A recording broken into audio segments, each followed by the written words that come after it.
meninggalkan rumah kan. Teman-teman juga tahu saya nggak mungkin lah, nggak pernah saya tinggalkan rumah karena boleh dibilang saya selalu di rumah, ngapain juga di rumah, nggak mungkin saya tinggalin rumah. Apalagi sampai nginep di rumah ibu saya itu nggak mungkin, karena memang hidup saya adalah rumah saya gitu. Memang semuanya kegiatan saya di rumah. Jadi kalau dibilang saya yang meninggalkan rumah itu nggak benar. Jadi kalau dibilang saya yang meninggalkan rumah itu nggak benar. Suamimu mengatakan kau yang meninggalkan rumah. Apa jawabanmu? Enggak, saya kan yang diusir. Enggak, saya kan yang diusir. Apa benar ada rekaman pada saat itu? Dia bilang dia saya rekam ya, ada bang. Saya nggak tahu. Yang ngerekam siapa? Dia.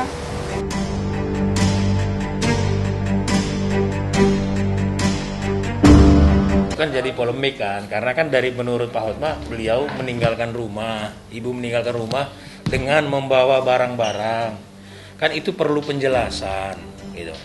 Terus yang berikutnya, kan isu yang mencuat sekarang ngomong lagi soal harta. Ini kan kita belum mau pisah, kok udah ngomong harta.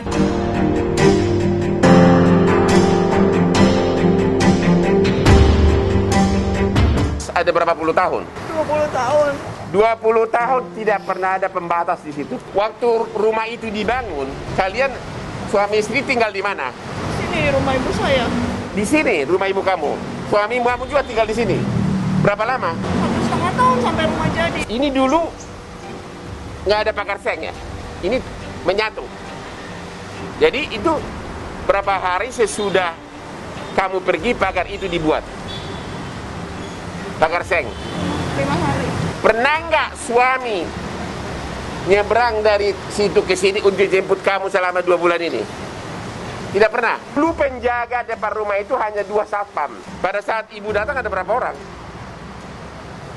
Saya lihat sih ada 4. Jadi tidak benar Desi yang meninggalkan rumah, bahkan dia mau kembali, tapi tidak dibuka gerbang. Waktu Pak Hotman Paris mengirim surat pertama kali, kami menanggapi dengan mengatakan, kan surat pertama itu menyatakan mau masuk ke rumah.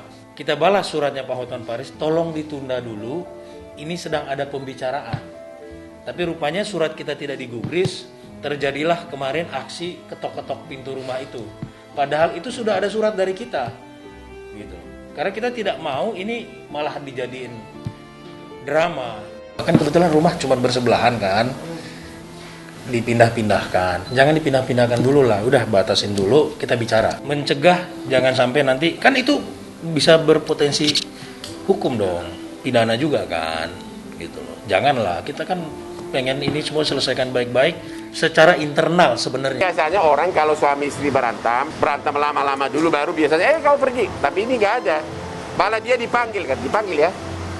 Kamu yang ngambil barang-barang inisiatif sendiri, bukan dia yang nyuruh. Benar nggak itu? Dia bilang di suratnya begitu. Ya, tapi faktanya gimana menurut ibu? Kan dia bilang, saya minta waktu. Dia bilang, enggak, sekarang barang-barang kamu ambil. Saya nggak mau lihat barang-barang kamu, nggak mau lihat kamu. Dan Mika menyebutkan begini, kalaupun pada akhirnya berpisah, Mika tidak akan meminta apapun, tidak akan meminta sepeser pun, dan tidak menuntut apapun dari Bams, dan tidak menuntut apapun dari Bams. Kita setuju untuk berpisah itu Januari. Yang jelas kita nggak cocok.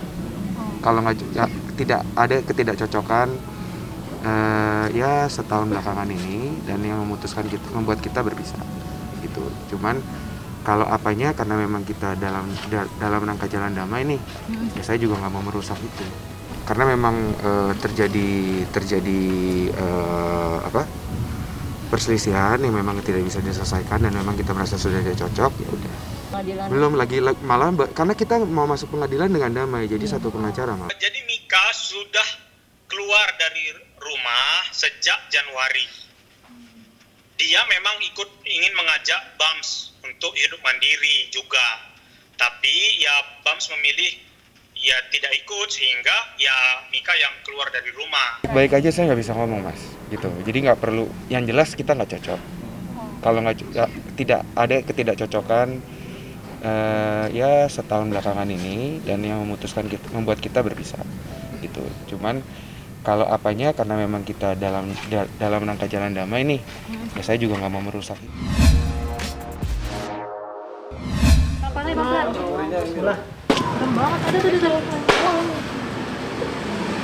Ya intinya semua keluarga shock. Mama saya juga sekarang kondisi kesehatannya menurun. Banyak sekali justru yang menghujat KRI, menghina KRI, bilang pansos, difitnah, Masya Allah. Kalian semua tidak tahu apa yang sebenarnya terjadi, apa yang KRI alami selama ini, mencoba berpura-pura bahagia di depan banyak orang, padahal sesungguhnya KRI sangat merasa sakit hatinya. Ya, teman-teman media dan para netizen sudah pandai menilainya lah tentang berita yang sudah beredar di luar sana. Karena kakak saya itu memendam semua ini dan benar-benar tidak bercerita ke siapapun gitu, karena kakak saya cukup sabar. Keluarga menanggapnya seperti apa, Pak? Saya jawab ya, tidak benar itu.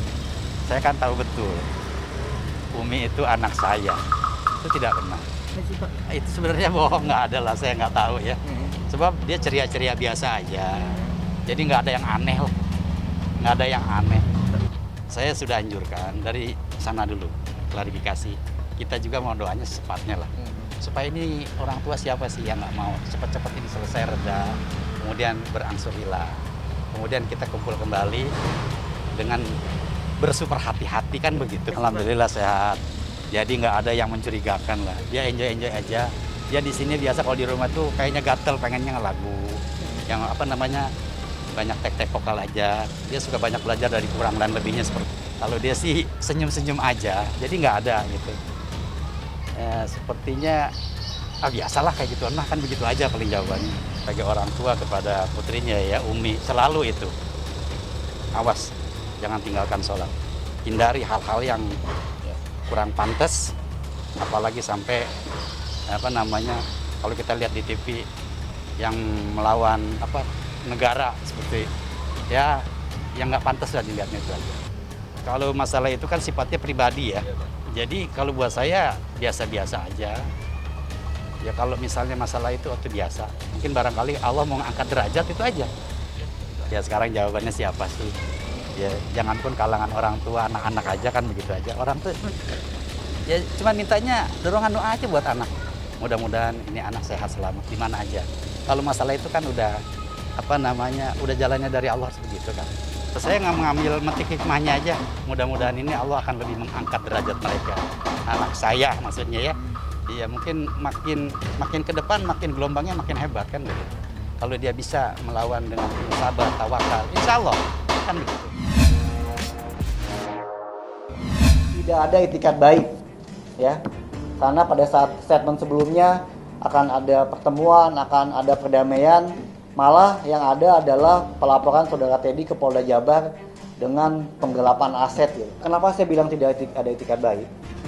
Dari pihak kita, ya, mau melakukan gugatan hak waris saja itu perlu berbulan-bulan untuk memikirkan apakah memang perlu kita layangkan gugat waris. Padahal sebenarnya tidak ada yang bisa menghalangi, tidak ada bisa yang menutupi bahwa Teddy dan anaknya itu adalah ahli waris dari almarhum. Kita akan buktikan, kita akan hadapi di kepolisian, siapa yang menguasai aset siapa yang melakukan penggelapan, kita akan buktikan di sana. Kalau toh memang itu ada yang katanya melakukan penitipan uang, transferan uang, kan harus dibuktikan dulu. Hasil pertemuan tanggal 16 Desember 2020 dan 18 Januari 2021 sudah diinventarisir aset ini berupa apa, tapi nggak dikembalikan. Makanya kita somasi tanggal 1 Februari, 15 Februari. Nah ternyata kan belum selesai, kunjung aja selesai. Ya jadi apa yang sudah disepakati, apa yang sudah dijanjikan, nggak ada pelaksanaannya, nggak ada kejelasannya. Ya akhirnya kita memilih lapor dulu. Nah biarin nanti diungkap di kepolisian. Kan di kepolisian juga bisa ada mungkin bisa ditempuh mediasi. Sekarang kan udah mulai pemanggilan saksi. Nanti Putri, Iki, sama Kang Surya juga diminta keterangan. Apa yang dilaporkan sama Iki sekarang adalah yang sudah disepakati. Itemnya seperti itu. Jadi bukan kita duduk di diure, bukan. Jadi juga udah mengakui.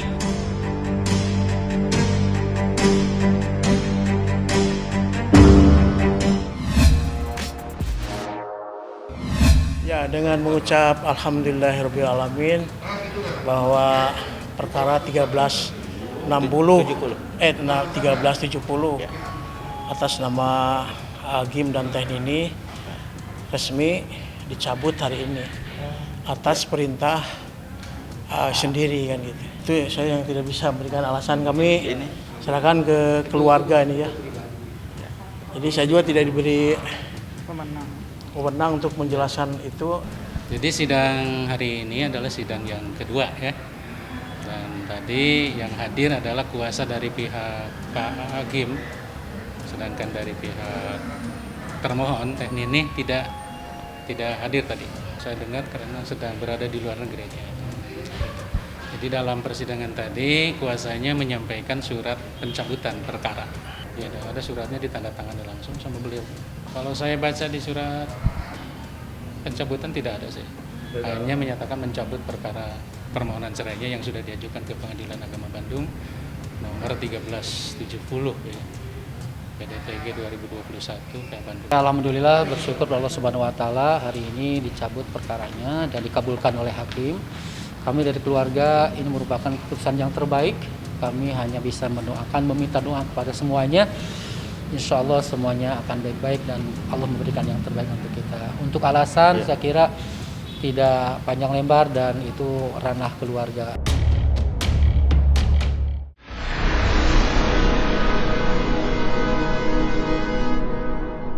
Jadi jangan lupa untuk subscribe Cumi Cumi. Ditekan ya tombol lonceng merahnya.